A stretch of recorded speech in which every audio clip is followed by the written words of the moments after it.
আসসালামু আলাইকুম ওয়া রাহমাতুল্লাহি ওয়া বারাকাতুহু। প্রিয় বন্ধুরা, আশা করি আল্লাহ পাকের অশেষ মেহেরবানিতে আপনারা সকলে ভালো আছেন। আমার প্রিয় ভাইয়েরা, অন্তরে ঈমান তখন স্থাপিত হয়ে যাবে যখন পরিশ্রম করা হবে। বিনা পরিশ্রমে আল্লাহর ঈমানের সম্পদ দান করেন না। নাহাওয়ান্দ প্রদেশের গভর্নর ছিলেন হযরত আবু বকর শিবলি রহমতুল্লাহি আলাইহি।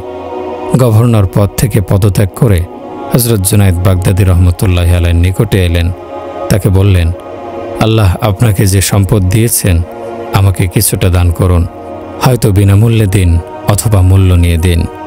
জুনায়েদ বাগদাদী রহমতুল্লাহি আলাইহি বললেন, বিনামূল্যে যদি দেই তাহলে তুমি এর গুরুত্ব উপলব্ধি করতে পারবে না। মূল্য নিয়ে যে দেব, তোমার নিকট কি আছে আমাকে দেওয়ার মতো? আবু বকর শিবলি ছিলেন কপর্দক মূল্য। জুনায়েদ বাগদাদী রহমতুল্লাহি আলাইহি বললেন, আমার কাছে থাকো, এখানে আমি যে কাজ করতে বলবো সেই কাজ করবে। আল্লাহ যদি চান তাহলে তুমি যে সম্পদ পেতে চেয়েছো তা পেতে পারো। জুনায়েদ বাগদাদী রহমতুল্লাহি আলাইহি তারপর আবু বকর শিবলিকে বললেন, যাও, লেট্রিন পরিষ্কার পরিচ্ছন্ন করে রাখার কাজে তোমাকে নিযুক্ত করা হলো। নাহাওয়ান্দ প্রদেশের প্রাক্তন গভর্নর লেট্রিন পরিষ্কার করে রাখার কাজে নিযুক্ত হলেন। 5 বছর যাবৎ নিরলসভাবে কাজ করলেন। 5 বছর পর জুনায়েদ বাগদাদী রহমতুল্লাহি আলাইহি একদিন জিজ্ঞাসা করলেন, আবু বকর, নিজেকে কেমন মনে হয়? আবু বকর বললেন, আমার মনে হয় এই দুনিয়ায় আমি সবচেয়ে নিকৃষ্ট মানুষ। জুনায়েদ বাগদাদী রহমতুল্লাহি আলাইহি বললেন, যাও, তুমি যা পেতে চেয়েছিলে সেই সম্পদ মহান আল্লাহ তোমাকে দান করে দেন। 60 মাইল লম্বা চওড়া তাঁবুতে জান্নাতে হুরদের সংরক্ষিত করে রাখা হয়েছে। সেই তাঁবুতে কোনো দরজা জানালা নেই। জান্নাতি নির্দিষ্ট সেই তাঁবুর সামনে দাঁড়িয়ে চিন্তা করবে, এই তাঁবুর তো কোনো দরজা নেই, কিভাবে আমি ভেতরে প্রবেশ করব? এরকম চিন্তা করার সঙ্গে সঙ্গে একটি দরজা তৈরি হয়ে যাবে। তাঁবুর ভেতরে প্রবেশ করার পর হুরগণ জান্নাতিকে অভ্যর্থনা জানাবে এবং সালাম জানাবে। তারপর জান্নাতিকে কোরআনের এই আয়াত পড়ে শোনাবে, হুরুম মাকসুরাতুন ফিল খিয়াম, তোমাদের জন্য আমি তাঁবুতে হুরদের সংরক্ষণ করে রেখেছি, এর আগে কেউ তাদেরকে দেখেনি। যদি তাঁবুর দরজা থাকতো, জান্নাতি মনে মনে চিন্তা করত, আমার আগে নিশ্চয়ই কেউ এই তাঁবুতে প্রবেশ করেছেন। আল্লাহ তাঁবুর দরজাই রাখেননি। আল্লাহ সফল জীবনের এবং ব্যর্থ জীবনের রূপরেখা বর্ণনা করেছেন। ভাইরা আমার, সফলতা ব্যর্থতা মানুষের অন্তরে নির্ণীত হয়। অন্তরে যদি ঈমান প্রবেশ করে, আমল যদি রাসূলের তরিকা মোতাবেক হয়, তাহলে সফলতা পাওয়া যাবে। যদি অন্তর ঈমান থেকে খালি হয়ে যায়, তাহলে জীবন ব্যর্থতায় ভরে যাবে। মানুষের দুনিয়া এবং আখিরাতের সফলতা আল্লাহ নিজের হাতে রেখেছেন।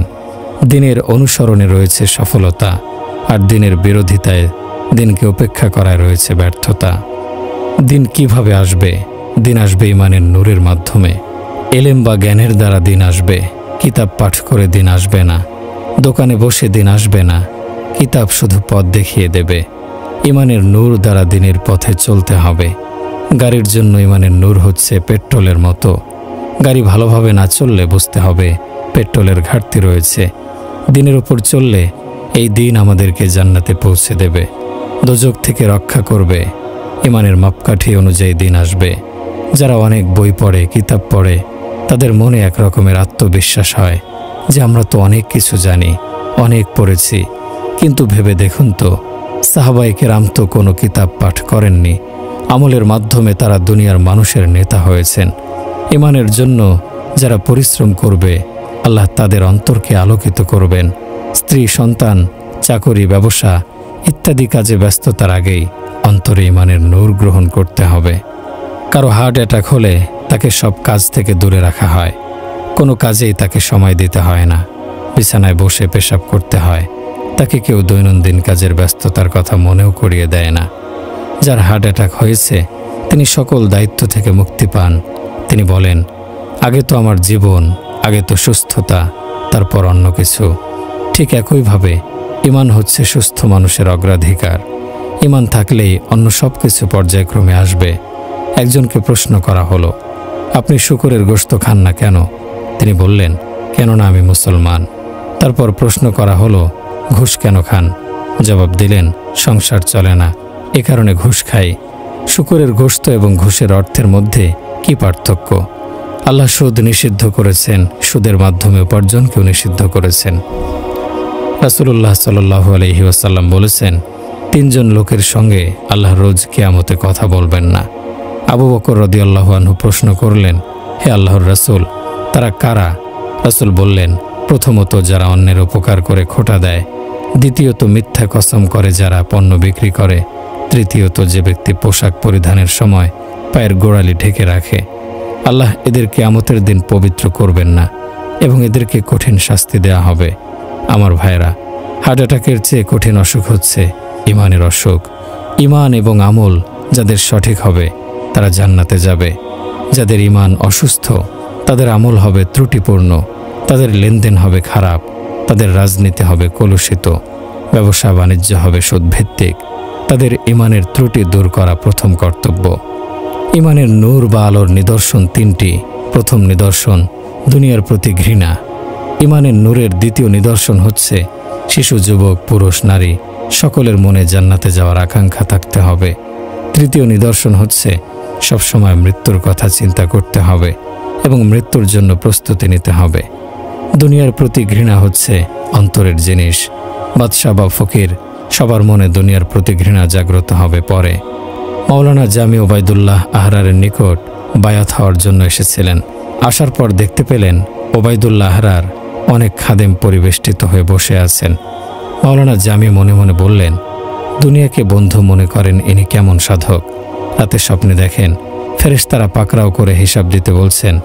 একসময় বললেন, তোমার জিম্মায় অমুকের ঋণ অপরিশোধিত। এমন সময় খাজা ওবায়দুল্লাহ আহরার এসে বললেন, কি হয়েছে? তাকে জানানো হলো যে এর জিম্মায় অমুকের ঋণ অপরিশোধিত রয়েছে। ওবায়দুল্লাহ আহরার বললেন, আমার অর্থ থেকে তার ঋণ পরিশোধের ব্যবস্থা করা হোক। এ কথা শোনার পর ফেরেশতারা মাওলানা জামিকে ছেড়ে দিলেন। মাওলানা জামি বুঝতে পারলেন ওবায়দুল্লাহ আহরার হচ্ছেন আল্লাহর নৈকট্যপ্রাপ্ত ব্যক্তি। পরদিন সকালে বায়াত হওয়ার জন্য গেলেন। মাওলানা জামি ছিলেন ফার্সি সাহিত্যের বিখ্যাত কবি। তাকে দেখে ওবায়দুল্লাহ আহরার বললেন, রাতের সেই কথাটি কী ছিল? মাওলানা জামি বললেন, বাদ দিন সে কথা, যা বলেছিলাম আমার অজ্ঞতার কারণে বলেছিলাম। ওবায়দুল্লাহ পুনরায় বললেন, বলুন না। মাওলানা জামি বললেন, বলেছিলাম না মর্দ আনাস্তকে দুনিয়া দোস্ত ওয়ারেদ, অর্থাৎ সেই ব্যক্তি পুরুষ নয় যে দুনিয়াকে বন্ধু মনে করে। ওবায়দুল্লাহ আহরার কবিতার পরের লাইনে বললেন, আগার ওয়ায়েদ বরায়ে দোস্ত ওয়ারেদ, অর্থাৎ যদি দুনিয়াকে বন্ধু মনে করে তবে বন্ধুর জন্য এটা করে থাকে। ঘৃণা হচ্ছে অন্তরের জিনিস। এ সম্পর্ক দরিদ্রতা বা অর্থ সম্পদের সঙ্গে নয়, এটা হচ্ছে অন্তরের একটা অবস্থা। ইমানের সঙ্গে এর গভীর সম্পর্ক। এই সম্পদের মালিক যদি দিনের জন্য পরিশ্রম করে তাহলে তার মন থেকে অর্থ সম্পদের প্রতি লোভ কমে যাবে এবং দুনিয়ার প্রতি তার মনে ঘৃণা তৈরি হবে। দরিদ্র ব্যক্তি যদি ইমানের জন্য পরিশ্রম না করে তাহলে সে দুনিয়া পাওয়ার জন্য পরিশ্রম করতে থাকবে। আমার ভাইয়েরা, দুনিয়ার অর্থ সম্পদ না থাকলে ক্ষতি নেই, কিন্তু যদি আমরা আল্লাহর এবং রাসূলকে ত্যাগ করি তাহলে আমাদের সব কিছু বরবাদ হয়ে যাবে। পূর্ববর্তীকালের লোকেরা বলতেন, আল্লাহ এবং রাসূল ব্যতীত উপায় নেই, আর আমরা বলি দুনিয়ার ব্যবসা বাণিজ্য ব্যতীত উপায় নেই। এখানে গাড়ি আটকে গেছে, আল্লাহ এবং রাসূল ব্যতীত আমরা নিরুপায়। সব কিছু শেষ হয়ে গেলেও আল্লাহ এবং রাসূল ঠিক থাকলে সব কিছু ঠিক থাকবে। রাসূলুল্লাহ সাল্লাল্লাহু আলাইহি সাল্লাম বলেছেন, সেই সত্তার শপথ করে বলছি যার হাতে মুহাম্মদের প্রাণ রয়েছে, অনুগত্যশীল হয়ে মরে যাও, নাফরমান হয়ে বেঁচে থেকো না। হযরত আবু হুরায়রা রাদিয়াল্লাহু আনহু বলেন, আল্লাহর নবী সাল্লাল্লাহু আলাইহি ওয়াসাল্লাম বলেছেন, ওহে আবু হুরায়রা, ওদেরকে ডেকে আনো। আমি ডেকে আনলাম। দুধের পাত্র থেকে 40 জনকে পর্যায়ক্রমে পান করালাম। দুধের পাত্রের দুধ একই পরিমাণ থাকলো। তারপর রাসূল সাল্লাল্লাহু আলাইহি সাল্লাম বললেন, আমি এবং তুমি বাকি রয়েছি, এবার তুমি পান করো। আবু হুরায়রা রাদিয়াল্লাহু আনহু বললেন, আমি ইচ্ছামতো পান করলাম। রাসূল সাল্লাল্লাহু আলাইহি সাল্লাম বললেন, আরও পান করো। আমি বললাম, হে আল্লাহর রাসূল, সে আল্লাহর কসম যিনি আপনাকে রাসূল হিসেবে প্রেরণ করেছেন, আমার পক্ষে আর এক ফোঁটাও পান করা সম্ভব হবে না। রাসূল সাল্লাল্লাহু আলাইহি সাল্লাম তারপর অবশিষ্ট দুধ পান করলেন। বরকতের এই দরজা বর্তমানে বন্ধ হয়ে গেছে। খন্দকের যুদ্ধের সময়ের ঘটনা। সাহাবী হযরত জাবেরও খন্দক খননে অংশগ্রহণ করেছিলেন। তিনি বলেন, আমার মনে হলো আল্লাহর রাসূল ক্ষুধায় কাতর। স্ত্রীর কাছে গিয়ে বললাম, খাওয়ার মতো কিছু আছে? স্ত্রী বললেন, বকরির একটি শাবক আছে, আর কিছু জব আছে। স্ত্রীকে বললাম, জব পিষে রুটি তৈরি করো, আমি বকরির শাবক জবাই করছি। তারপর স্ত্রীকে বললাম, খাবার তৈরি করো, একটু পরে আমি আল্লাহর রাসূলকে নিয়ে আসব। কিছুক্ষণ পর আল্লাহর রাসূলকে বললাম, 14 জন সাহাবী এবং আপনি, এই 15 জনের জন্য আমি কিছু খাবার তৈরি করিয়েছি, আপনি আসুন। রাসূলুল্লাহ সাল্লাল্লাহু আলাইহি সাল্লাম বললেন, ওহে খন্দক খননকারীগণ, জাবের তোমাদেরকে খাওয়ার দাওয়াত দিয়েছে। সাহাবীর সংখ্যা ছিল 1000। জাবের রাদিয়াল্লাহু আনহু বলেন, আমি ভীষণ চিন্তায় পড়ে গেলাম, 15 জনের খাবার 1000 মানুষ কিভাবে খাবেন? আল্লাহর রাসূল বললেন, চুলার উপর থেকে হাঁড়ি নামাবে না যতক্ষণ আমি না যাই। আল্লাহর রাসূল সাল্লাল্লাহু আলাইহি সাল্লাম নিজের মুখের কিছু লালা গোশতের হাঁড়িতে দিলেন, তারপর হাঁড়ি নামালেন। জবের রুটির উপর এক খণ্ড কাপড় দিয়ে ঢেকে দেয়া হলো। আল্লাহর রাসূল সাল্লাল্লাহু আলাইহি সাল্লাম গোশত বিতরণ করছিলেন আর রুটি দিচ্ছিলেন। একটি বকরির শাবকের গোশত হবে 2-3 সের, 3.25 সের অর্থাৎ 1 সা জবের আটার রুটি। এতজন সাহাবী পেট ভরে আহার করলেন। খাওয়ার পর দেখা গেল তখনও আছে। আল্লাহর রাসূল সাল্লাল্লাহু আলাইহি সাল্লাম বললেন, জবাই করা বকরির হাড় জমা করো। সব হাড় জমা করা হলো। আল্লাহর রাসূল হাত তুলে দোয়া করলেন। দোয়ার সঙ্গে সঙ্গে বকরির শাবক আগের মতো উঠে দাঁড়ালো। এরকম বরকত কি চিন্তা করা যায়? মহান আল্লাহ বলেন, তোমরা যখন আমার আনুগত্য করতে থাকো তখন আমি তোমাদের প্রতি সন্তুষ্ট হই। আমি যখন সন্তুষ্ট হই তখন বরকতের দুয়ার খুলে দেই। আমার বরকতের কোনো শেষ নেই। ঈমানের দ্বিতীয় নিদর্শন হচ্ছে জান্নাত পাওয়ার জন্য আগ্রহ থাকা। হযরত জাফর ইবনে আবু তালেব রাদিয়াল্লাহু আনহু রণাঙ্গনে লড়াই করছেন। 35 বছর বয়স, ঘরে ছোট ছোট শিশু ও যুবতী স্ত্রী। শয়তান সামনে এসে বলল, জাফর, এই বয়সে তুমি মরে যাবে, তোমার শিশু সন্তানগণ অনাথ হবে, তোমার স্ত্রী বিধবা হবে, তোমার সন্তানরা মানুষের দ্বারে দ্বারে ঘুরতে থাকবে। হযরত জাফর ইবনে আবি তালেব রাদিয়াল্লাহু আনহু ঘোড়ার পিঠ থেকে লাফ দিয়ে নামলেন। তারপর ঘোড়াকে জবাই করে দিলেন। ঘোড়া না থাকলে ঘরে ফিরে যাওয়ার চিন্তাও থাকবে না। তারপর জাফর এই কবিতা আবৃত্তি করলেন, হে আল্লাহ, আপনি জান্নাতকে অত্যন্ত মনোরম করে সৃষ্টি করেছেন। জান্নাতে যাওয়ার সুযোগ পাওয়া কত মজার ঘটনা। জান্নাতের পানি মিঠা এবং ঠান্ডা। আমার দায়িত্ব হচ্ছে আমি জান্নাত পাওয়ার জন্য জীবন বাজি রাখব। যখন জাফর শহীদ হলেন সে সময় রাসূলুল্লাহ সাল্লাল্লাহু আলাইহি সাল্লাম মদিনার মসজিদে নববীতে বসেছিলেন। যুদ্ধ হচ্ছিল জর্দানে। মদিনায় বসে রাসূল সাল্লাল্লাহু আলাইহি সাল্লাম বললেন, জাফর পতাকা তুলে নিয়েছে, যুদ্ধ করেছে, তারপর শহীদ হয়েছে। শহীদ হওয়ার পরে জান্নাতে পৌঁছে গেছে। এক বর্ণনায় রয়েছে, রণাঙ্গনে শত্রুরা জাফরের 2 হাতই কেটে ফেলে। 2 হাত কেটে ফেলার পর তিনি বাহু দিয়ে পতাকা বুকের সঙ্গে চেপে ধরেছিলেন। এক পর্যায়ে শত্রুরা জাফরের দেহ দ্বিখণ্ডিত করেছিল। শহীদ হওয়ার সময় জাফরের বয়স ছিল 35 বছর। আল্লাহর রাসূল বলেছেন, আমি জাফরকে দেখতে পাচ্ছি, আল্লাহ তাকে 2টি পাখা দিয়েছেন। সেই পাখায় ভর দিয়ে তিনি জান্নাতে উড়ে বেড়াচ্ছেন, ইচ্ছে মতো জান্নাতের ফল খাচ্ছেন। জান্নাতে যাওয়ার আকাঙ্ক্ষা যুবক, বৃদ্ধ, শিশু সবার মধ্যে জাগ্রত হয়। উমাইর ইবনে সাদ লুকিয়ে লুকিয়ে সৈন্যদের মধ্যে ঘোরাফেরা করছিল। লুকিয়ে থাকার কারণ জিজ্ঞাসা করা হলে উমাইর বলল, আমি জান্নাতে যেতে চাই, কিন্তু আমার তো বয়স কম। আল্লাহর রাসূল দেখতে পেলে আমাকে যুদ্ধে নেবেন না, বাড়ি পাঠিয়ে দেবেন। উমাইর এত ছোট ছিল যে গলায় তলোয়ার বেঁধে দিলে সেই তলোয়ার মাটিতে হেঁচড়ে নিতে হতো। ছোট হওয়ার কারণে রাসূলুল্লাহ সাল্লাল্লাহু আলাইহি সাল্লাম উমাইরকে ফিরিয়ে দিলেন। উমাইর কাঁদতে শুরু করলো। রাসূলকে বলল, আমি জান্নাতে যেতে চাই, অথচ আপনি আমাকে ফিরিয়ে দিচ্ছেন। আল্লাহর রাসূল সাল্লাল্লাহু আলাইহি সাল্লাম তখন অনুমতি দিলেন, বলেন, ঠিক আছে, চলো। হযরত জুন্নুন মিসরির নিকট এসে একজন মহিলা জান্নাতের বিবরণ দেওয়ার আবেদন জানায়। জুন্নুন বললেন, ওহে নারী, জান্নাত এত বিশাল যে সে সম্পর্কে সঠিক তথ্য উপস্থাপন করা সম্ভব নয়। তবে আমি তোমাকে বলতে পারি যে জান্নাতে একটি সাদা উপত্যকা আছে। সেটি সাদা রূপা দিয়ে তৈরি। সেখানে সোনার তৈরি একটি প্রাসাদ আছে। সেই প্রাসাদে লাল ইয়াকুতের তৈরি একটি কক্ষে সোনা মণিমুক্ত খচিত একটি পালঙ্ক রয়েছে। সেই পালঙ্কের নিচে 4টি ঝর্ণা প্রবাহিত, দুধ, মধু, পানি এবং শরাবের ঝর্ণা। সেই পালঙ্কের উপরে একজন নারী বসে আছে। সেই নারীর হাতের একাংশ যদি অন্ধকার দুনিয়ার সামনে মেলে ধরা হয় তাহলে সমগ্র দুনিয়া আলোকিত হয়ে যাবে। যার হাতের কবজি এত সুন্দর, সেই নারীর চেহারা কত সুন্দর হবে। সেই নারীর পাশে আল্লাহর বন্ধু জান্নাতে বসে থাকবে। সেই জান্নাতি পুরুষের মুখে দাড়ি থাকবে না, গায়ে কোনো লোম থাকবে না, মাথায় থাকবে কোকড়ানো চুল, তার চোখে সুরমা দেয়া থাকবে, তার চোখের ভ্রু হবে কালো। সেই পুরুষের বয়স হবে 33 বছর। সে হবে 60 হাত লম্বা, 7 হাত চওড়া। তার সৌন্দর্য হবে হজরত ইউসুফ আলাইসাল্লামের মতো, কণ্ঠস্বর হবে হজরত দাউদ আলাইসাল্লামের মতো। সে ধৈর্যশীল হবে হজরত আইয়ুব আলাইসাল্লামের মতো। বয়স হবে হজরত ঈসা আলাইসাল্লামের মতো 33 বছর। তার চারিত্রিক সৌন্দর্য হবে নবী মুস্তফা সাল্লাল্লাহু আলাইহি সাল্লামের মতো। সেখানে বাতাস প্রবাহিত হতে থাকবে, হুরগণ গান গাইবে, পাখির কলকাকলি থাকবে, মাঝে মাঝে সেখানে আল্লাহকে দেখা যাবে। এসব কথা শুনে সে নারী চিৎকার দিয়ে বলল, ওহে জুন্নুন মিসরি, আপনি তো আমার প্রাণ নিয়ে গেলেন। কথা বলে মহিলা শেষ নিঃশ্বাস ত্যাগ করল। জান্নাতের আকাঙ্ক্ষা নারী, পুরুষ, শিশু, যুবক, বৃদ্ধ সকলের মধ্যে রয়েছে। জান্নাতের আকাঙ্ক্ষা হচ্ছে ঈমানের দ্বিতীয় নিদর্শন। ঈমানের তৃতীয় নিদর্শন হচ্ছে মৃত্যুর কথা চিন্তা করা এবং মৃত্যুর আগে মৃত্যুর জন্য প্রস্তুতি গ্রহণ। রেলগাড়ি রেল স্টেশনে আসছে, দূরে ধোঁয়া দেখা যাচ্ছে, হুইসেল বাজছে। স্টেশনে অপেক্ষমান যাত্রী তখন ব্যাগ গোছাতে শুরু করে, টিকিট দেখে নেয়, স্ত্রী সন্তানদের সতর্ক করে, গাড়ি এলেই যেন খুব সহজে উঠে যেতে পারে। একইভাবে মৃত্যুর জন্য আগে থেকেই আমাদেরকে প্রস্তুত হতে হবে।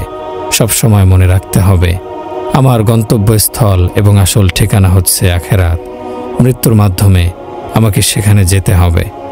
হজরত জেরার ইবনে সামুরা রাদিয়াল্লাহু আনহু বলেন, হজরত আলী রাদিয়াল্লাহু আনহু রাতের আধারে মসজিদের মেহরাবে দাঁড়িয়ে কাঁদতেন, বিচ্ছুর দংশনে আহত মানুষের মতো ছটফট করতেন।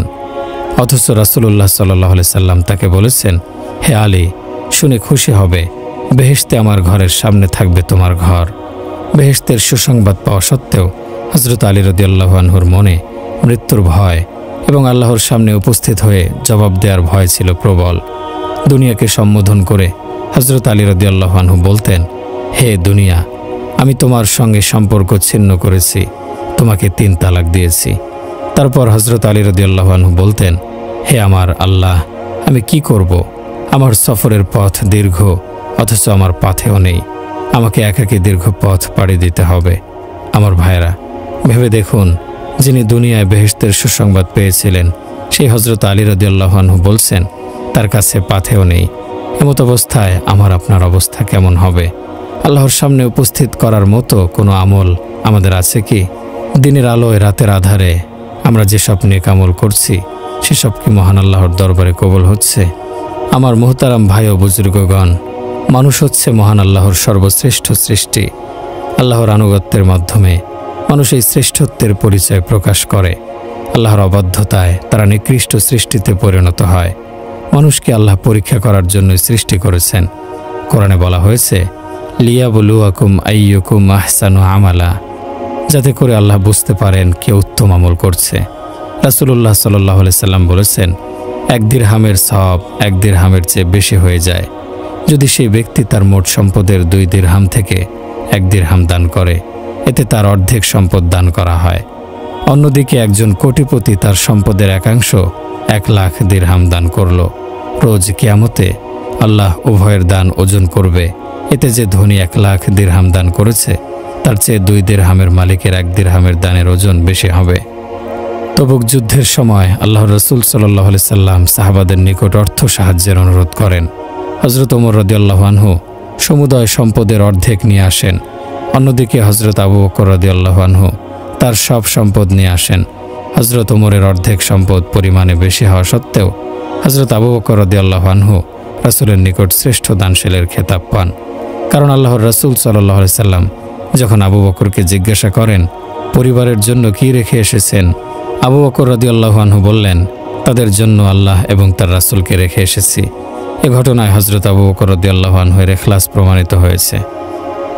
আমার ভাইয়েরা, আকাশ, পৃথিবী, সমুদ্রের একক মালিকানা আল্লাহর। আল্লাহকে সন্তুষ্ট করা, তাকে আপন করে নেওয়ার মধ্যে রয়েছে আমাদের সফলতা। মনে রাখবেন, অর্থ, সম্পদ, সম্মান আমাদের মাপকাঠি নয়।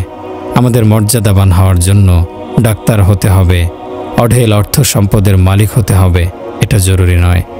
ভাইরা আমার, আল্লাহকে আপন করে নিন। আল্লাহ আপন হলে সব কিছু পাওয়া যাবে। আকাশ জমিনের ধনভাণ্ডার রয়েছে আল্লাহর কাছে। মনে রাখবেন, এই দুনিয়া হচ্ছে পরীক্ষা ক্ষেত্র, পরীক্ষার স্থান। আমরা সেসব জিনিসকে সফলতার মাপকাঠি মনে করি, সেসব সফলতার মাপকাঠি নয়। আল্লাহর নবী হযরত জাকারিয়া রহমতুল্লাহি আলাইহিকে ইহুদিরা করাত দিয়ে মাথা থেকে দ্বিখণ্ডিত করেছিল। তার পুত্র হযরত ইয়াহইয়া আলাইহিস সালাম জবাই করেছিল বকরির মতো। এতে কি হযরত জাকারিয়া আলাইহিস সালাম হযরত ইয়াহইয়া আলাইহিস সালাম পরাজিত হয়েছেন? না, পরাজিত হননি, বরং বিজয়ী হয়েছেন। নবী দৌহিত্র ইমাম হুসাইন রাদিয়াল্লাহু আনহু এর কাটা মাথা ইবনে জিয়াদের সামনে টেবিলের উপর রাখা হয়েছিল। ইবনে জিয়াদ ইমামের কর্তৃত মাথায় ঠোঁটে হাতের ছড়ি দিয়ে খোঁচা মারল। সেখানে উপস্থিত সাহাবী হযরত যায়েদ ইবনে আকরাম রাদিয়াল্লাহু আনহু উঠে দাঁড়ালেন, বললেন, ওরে অভিশপ্ত, তোর হাতের ছড়ি ওই পবিত্র ঠোঁট থেকে সরিয়ে নে। আমি নিজের চোখে আল্লাহর রাসূলকে ওই ঠোঁটে চুমু খেতে দেখেছি। ইবনে জিয়াদের সামনে টেবিলে রাখা ইমাম হুসাইনের কাটা মাথা থেকে সূর্যের আলোর মতো আলো ঠিকরে বের হচ্ছিল। ইবনে জিয়াদ স্তম্ভিত হয়ে গেল। সে বলল, এরকম দৃশ্য আমার জীবনে আগে কখনো দেখিনি। এ ঘটনার অল্প কিছুদিন পরে ইবনে জিয়াদের জায়গায় বসেছিলেন মুখতার সাকাফি। তার সামনে টেবিলে রাখা ছিল ইবনে জিয়াদের কাটা মাথা। হঠাৎ দেখা গেল একটি সরু সাপ দ্রুত ছুটে এসে ইবনে জিয়াদের নাকের ভেতর দিয়ে ঢুকে মুখের ভেতর দিয়ে বের হয়ে গেল। পরক্ষণে মুখের ভেতর দিয়ে ঢুকে নাকের ভেতর দিয়ে বের হলো। তারপর হঠাৎ সাপটি অদৃশ্য হয়ে গেল। সিনান ইবনে আনিস ইমাম হোসেনের মাথা দেহ থেকে কেটেছিল। খাওলা ইবনে ইয়াজিদ সেই কর্তৃত মাথা নিজের ঘরে নিয়ে গেল। স্ত্রীকে বলল, দুনিয়ার ধনভাণ্ডার নিয়ে এসেছি। স্ত্রী যখন দেখল ইমাম হোসাইনের কাটা মাথা, তখন সে স্বামী খাওলা ইবনে ইয়াজিদকে বলল, নবীজির নাতির কাটা মাথা ঘরে এনে তুমি বলছো দুনিয়ার ধনভাণ্ডার নিয়ে এসেছি? শোনো, আজ থেকে তোমার সঙ্গে আমার বিবাহ বিচ্ছেদ শুরু হলো। তোমার জন্য আমি হারাম হয়ে গেছি। এ কথা বলে খাওলার স্ত্রী অন্য কামরায় গিয়ে শুয়ে পড়ল। প্রতিবেশী এক নারীকে ডেকে এনে নিজের পাশে শোয়ালো। সেই প্রতিবেশী নারী বলেছিল, ইমাম হোসাইনের কাটা মাথা থেকে সারা রাত আলো বের হয়ে সেই আলো আকাশের দিকে উঠে যাচ্ছিল। রাসূলুল্লাহ সাল্লাল্লাহু আলাইহি ওয়াসাল্লাম হযরত জিবরাইলকে একদিন বলেছেন, হে জিবরাইল, সেই সত্তার শপথ যার হাতে মুহাম্মদের প্রাণ রয়েছে, মুহাম্মদের পরিবারের কাছে আজ এক মুঠো জবের দানাও নেই। হযরত আয়েশা রাদিয়াল্লাহু আনহা বললেন, এক রাতে আমি দেখেছি আল্লাহর রাসূল সাল্লাল্লাহু আলাইহি সাল্লাম ক্ষুধায় ছটফট করছেন, তার ঘুম আসছিল না। হযরত আয়েশা রাদিয়াল্লাহু আনহা বলেন, আমি রাসূলের পেট মালিশ করে দিচ্ছিলাম আর কাঁদছিলাম। এক সময় বললাম, হে রাসূল, আপনার জন্য আমার জান কোরবান হোক। আপনি তো একটু ইশারা করলেই সব কিছু হাজির হয়ে যায়। আপনি এত কষ্ট কেন করছেন? আল্লাহর রাসূল সাল্লাল্লাহু আলাইহি সাল্লাম বললেন, হে আয়েশা, আমি আমার ভাইদের আদর্শ অনুসরণ করতে চাই। আমার আগে যত নবী এসেছিলেন তারা সবাই ক্ষুধার কষ্ট সহ্য করেছেন। আমি আমার ভাইদের আদর্শ থেকে দূরে সরে যেতে চাই না। আমার ভাইরা, এই দুনিয়া হচ্ছে পরীক্ষার জায়গা। মানুষকে মহান আল্লাহ নানাভাবে পরীক্ষা করেন। ইমাম হোসেনকে যে হত্যা করা হলো, তার কি অপরাধ ছিল? ইমামের যে ঠোঁটে আল্লাহর রাসূল চুম্বন করেছিলেন, সেই ঠোঁটে ইবনে জিয়াদ হাতের ছুরি দিয়ে খোঁচা দিয়েছিল। ইমামের বুক রাসূলের বুকের সঙ্গে মিশেছিল, সেই বুকে আঘাত করা হয়েছিল। আল্লাহর রাসূল সাল্লাল্লাহু আলাইহি সাল্লাম বলেছেন, হুসাইন মিন্নি, অর্থাৎ হুসাইন আমার বংশধর। নবী পরিবারের 16 জন সদস্যকে কারবালায় হত্যা করা হয়েছিল। কেন এমন ঘটনা ঘটল? হযরত আইয়ুব আলাইহিস সালাম 18 বছর যাবৎ অসুস্থ ছিলেন। তার দেহের সব অংশে ছিল ব্যথা। প্রতি রাতে তিনি কাঁদতেন, ছটফট করতেন। তারপর আল্লাহ তাকে সম্পূর্ণ নিরাময় করে দেন। তার স্ত্রী এবং সন্তানগণ মারা যায়। একজন স্ত্রী বেঁচে ছিলেন। তিনি স্বামীর খেদমত করতেন, ভিক্ষা করে এনে স্বামীকে খাওয়াতেন। মহান আল্লাহ 18 বছর পর হযরত আইয়ুব আলাইহিস সালামকে সুস্থ করে দেন। তিনি যৌবন ফিরে পান। ভিক্ষা করতে গিয়ে তার স্ত্রী ফিরে আসেন। এক সময় যেখানে স্বামীকে রেখে গিয়েছিলেন, দেখেন সেখানে একজন যুবক বসে আছেন। স্ত্রী সেই যুবককে প্রশ্ন করেন, আপনি কি আমার অসুস্থ স্বামীকে দেখেছেন? তাকে আমি তো এখানে রেখে গিয়েছিলাম। হযরত আইয়ুব আলাইহিস সালাম বললেন, আমি তোমার স্বামী। মহান আল্লাহ আমাকে সুস্থতা দিয়েছেন। মানুষ ধনী হোক অথবা দরিদ্র হোক, যে পরিবারে দিন নেই, সেই পরিবারকে সুখী পরিবার বলা যায় না। হযরত আইয়ুব আলাইহিস সালামকে একবার প্রশ্ন করা হয়েছিল, অসুস্থতার সময়ের কথা কি আপনার মনে পড়ে? তিনি বলেন, বর্তমান সুস্থতার চেয়ে অসুস্থতার সময় আমি ভালো ছিলাম। কারণ অসুস্থতার সময় প্রতিদিন একবার আরশ থেকে আল্লাহ আমাকে বলতেন, আইয়ুব, তোমার কি খবর? আল্লাহর এ কথার মধ্যে এমন মাধুর্য ছিল, যেমন তৃপ্তি ছিল, যে সঙ্গে সঙ্গে আমার রোগের কষ্ট যন্ত্রণা ভুলে যেতাম। একজন নারী, একজন পুরুষ যখন মহান আল্লাহকে দেখতে পাবে, তখন তাদের অবস্থা যেমন হবে, আল্লাহ সেই নারীকে, সেই পুরুষকে জিজ্ঞাসা করবেন, তুমি কেমন আছো? তারপর আল্লাহ বলবেন, আমি তোমাদেরকে আমার বাণী শোনাচ্ছি। তারপর আল্লাহর সামনে যখন পর্দার আড়াল হয়ে যাবে, বেহেশতিরা হাহাকার করতে থাকবে। তারা বলবে, হে আল্লাহ, আমরা বেহেশতের নিয়ামত চাই না, খাদ্য চাই না, পানীয় চাই না, আমরা শুধু আপনাকে দেখতে চাই। আল্লাহ বলবেন, আজ থেকে 7 দিন পর 8ম দিনে পুনরায় আমাকে দেখতে পাবে। জান্নাতুল ফেরদাউসে যাওয়ার সৌভাগ্য যাদের হবে, তারা সকাল সন্ধ্যায় আল্লাহকে দেখতে পাবে। রাসূলুল্লাহ সাল্লাল্লাহু আলাইহি সাল্লাম বলেন, সকল বেহেশতিকে আল্লাহ সাধারণভাবে দেখা দেবেন, কিন্তু হযরত আবু বকরকে একান্তে দেখা দেবেন। কেননা হযরত আবু বকর রাদিয়াল্লাহু আনহু দিনের জন্য নিজের সর্বস্ব উৎসর্গ করেছিলেন। চটের পোশাক গায়ে দিয়ে বোতামের জায়গায় কাঁটা দিয়ে আটকে দিয়েছিলেন এক সময়। সেদিন জিবরাইল এসে আল্লাহর রাসূলকে বলেছিলেন, হে রাসূলুল্লাহ, মহান আল্লাহ আবু বকরকে সালাম জানাচ্ছেন। উম্মতে মুহাম্মাদের দুজনকে মহান আল্লাহ সালাম জানিয়েছেন। এদের একজন হযরত খাদিজা রাদিয়াল্লাহু আনহা, অন্যজন হযরত আবু বকর রাদিয়াল্লাহু আনহু। রাসূলের ঘরে 3 দিন যাবৎ কোনো খাবার ব্যবস্থা ছিল না। রাসূল সাল্লাল্লাহু আলাইহি সাল্লাম এবং প্রথম স্ত্রী হযরত খাদিজা রাদিয়াল্লাহু আনহা 3 দিন যাবৎ না খেয়েছিলেন। তারপর জিবরাইল ফেরেশতা এসে রাসূলুল্লাহ সাল্লাল্লাহু আলাইহি সাল্লামকে বললেন, হে আল্লাহর রাসূল, আল্লাহ খাদিজাকে সালাম জানিয়েছেন। হযরত আবু বকর রাদিয়াল্লাহু আনহু ঘরের সবকিছু রাসূলের আহ্বানে জিহাদের তহবিলের জন্য হাজির করেছিলেন। তার ঘরে কিছুই রেখে আসেননি। আল্লাহ জিবরাইলকে পাঠিয়ে রাসূলের মাধ্যমে জানতে চেয়েছেন, এরকম দুরবস্থার মধ্যে, দারিদ্র্য এবং ক্ষুধা তৃষার মধ্যে আবু বকর আমার ওপর সন্তুষ্ট কিনা। রাসূলের প্রশ্ন শুনে হযরত আবু বকর রাদিয়াল্লাহু আনহু কাঁদতে লাগলেন। তারপর বললেন, আমি আমার প্রতিপালকের প্রতি সন্তুষ্ট। হযরত ইব্রাহিম আলাইহিস সালামের বয়স ছিল 86 বছর। সে সময় তিনি আল্লাহর নিকট দোয়া করেছিলেন, হে আল্লাহ, সন্তান দিন। হযরত ইসমাইল আলাইহিস সালাম জন্মগ্রহণ করেন। 6 বছরের শিশু পুত্রকে জবাই করার জন্য আল্লাহ আদেশ করেন। শিশু ইসমাইলকে আল্লাহর আদেশের কথা পিতা জানালেন। ইসমাইল বললেন, ইয়া আবাতি ইফআল মা তুমার, অর্থাৎ, হে আমার পিতা, আপনি আল্লাহর আদেশ পালন করুন। ইবনে খাজা রাদিয়াল্লাহু আনহু একটি বর্ণনা উল্লেখ করেছেন। হযরত ইব্রাহিম আলাইহিস সালাম পুত্র ইসমাইলকে জিজ্ঞাসা করেছিলেন, খোকা, তুমি খুশি হয়েছ কেন? নিজেকে কেন কোরবানি করতে চাও? ইসমাইল জবাবে বলল, আব্বাজান, খুশি হব না কেন বলুন? আমি মরে গেলে আপনার পরিবর্তে আল্লাহকে পাব। আল্লাহ তো আপনার চেয়ে ভালো। দুনিয়ার পরিবর্তে জান্নাত পাব। জান্নাত তো দুনিয়ার চেয়ে ভালো। মায়ের জন্য কষ্ট হবে। আমি গায়ের জামা খুলে দিচ্ছি, এই জামা মাকে দেবেন। মা আমার স্মৃতিচিহ্ন হিসেবে এই জামা রেখে দেবেন। আব্বা আপনার গায়ের জামা দিয়ে আমাকে কাফন দেবেন, আর আমাকে এখানেই কবর দেবেন।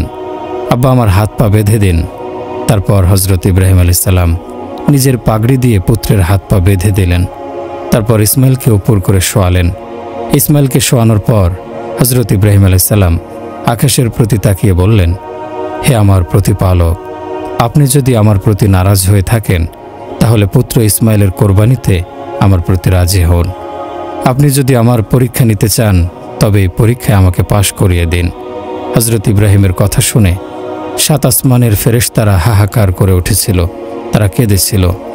হযরত মূসা আলাইহিস সালামকে জানানো হলো, তার চেয়ে বেশি জ্ঞানের অধিকারী একজন আছেন। হযরত মূসা আলাইহিস সালাম বললেন, হে আল্লাহ, আমি তাকে দেখতে যাব, তার নিকট থেকে শিখতে পারব।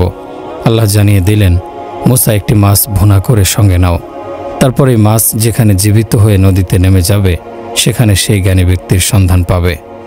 হযরত মূসা আলাইহিস সালাম হযরত ইউসা আলাইহিস সালামকে সঙ্গে নিয়ে তালিমি সফরে রওনা হলেন। সেই জ্ঞানী ব্যক্তি ছিলেন হযরত খিজির আলাইহিস সালাম। খিজিরকে কেউ কেউ নবী বলেছেন, অনেকে বলেছেন তিনি নবী ছিলেন না। হযরত মূসা আলাইহিস সালাম এবং ইউসা আলাইহিস সালাম যাওয়ার সময় এক জায়গায় বিশ্রাম নিলেন। সেখানে তাদের থলে থেকে মাছটি বের হয়ে নদীতে নেমে গেল।